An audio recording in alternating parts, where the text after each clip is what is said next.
When I started doing EFT tapping intentionally, I had a very specific list of things that I was trying to fix.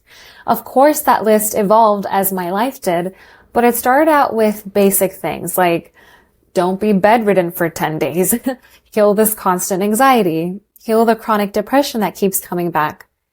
Those were my goals. Having one simple week where I didn't feel crippled was my biggest dream. That's what I was focused on, and that is what I attained. Those things did change dramatically with EFT. But what I want to talk about are the things that changed that I wasn't even trying to fix. They were blessings that I didn't even know I could have. They were also just blessings that I didn't even know I should ask for. Before I get into the specifics, I want to explain why this happens. When you do emotional processing work, like real processing work, not just awareness, you are not working on the symptoms. You're working on the nervous system state that's producing the symptoms. So it makes sense that things shift that you weren't directly targeting because they were all downstream of the same cause. I don't remember ever specifically tapping on social anxiety, which is totally reasonable to do, and I encourage you to do it if that's something that you struggle with. But I did tap so much on not feeling safe.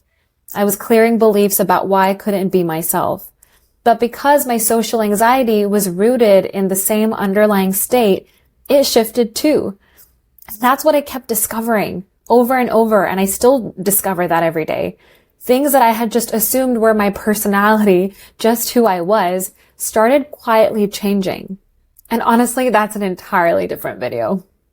So here are the unexpected things that changed for me. First thing I noticed is that I am comfortable around people. I didn't know I could feel this liberated to be myself. I can compliment someone on the street. I can ask for help without it being a whole thing. I can walk into a room full of people I don't know and feel excited about possibility instead of being completely uneasy. I used to not be able to ask someone a single question. Now I sign up for an event of 100 strangers to show them what I'm building just for fun. 2, I laugh big now. I know that sounds small, but it's not. I used to monitor how I came across in every social setting, whether it was awkward, whether it was weird. Now I can be in a moment and not worry about what others think. I'm not inconsiderate now. I'm just not self-conscious. 3, I say yes to more things. I used to be quite rigid. I needed to know what was coming. I needed the plan. I didn't like last minute changes.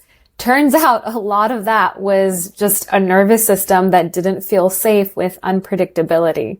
As I started to feel safer in my body day to day, I became more flexible, more willing and able to adapt, more curious about what might happen rather than anxious about what might go wrong. 4, I started to think that I'm very funny. I thought I was a serious person, and I can be when needed, but I also like to laugh and to take it easy. I say things that are genuinely mine. I'm not performing or editing in real time. I'm just in the conversation, present, cracking unfiltered jokes with my people. The last one I'll share, which I find to maybe be the biggest one, is that the world got more beautiful to me in a quiet, ordinary way.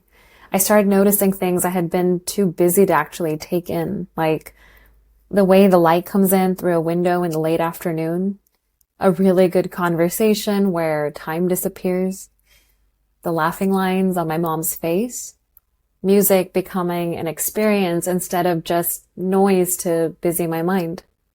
I think when your nervous system is in chronic protection mode, there's a kind of narrowing that happens where your attention always goes to trying to seek out threat, to what could go wrong, to managing the environment so you feel safe.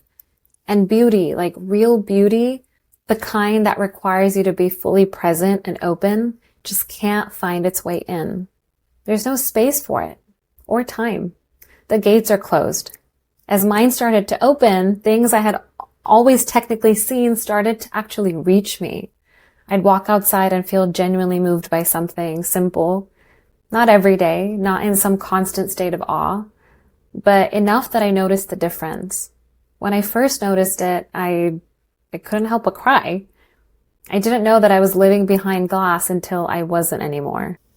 And I think that's worth saying because when people talk about healing anxiety and regulating a nervous system, they usually frame it in terms of all the things that actually stop, like spiraling stops and overthinking stops, reactivity stops. And yes to all of it. But what also happens is that something begins, a kind of receptivity, a porousness to a world you couldn't afford when you were in survival mode. And that's the part that made me cry when I first noticed it. And it still makes me cry. Not relief that the bad stuff eased, but gratitude that I could actually feel the good stuff now. If you want to try doing this kind of EFT work with some structure and some support, that's what Realign is for. I built this wellness application because I wanted a tool that makes this kind of change that I experienced accessible to more people, and not just for those who happen to have grown up with EFT tapping like I did. It'll be launched on the App Store in May of 2026. The link will be updated here in the description, and I hope you join.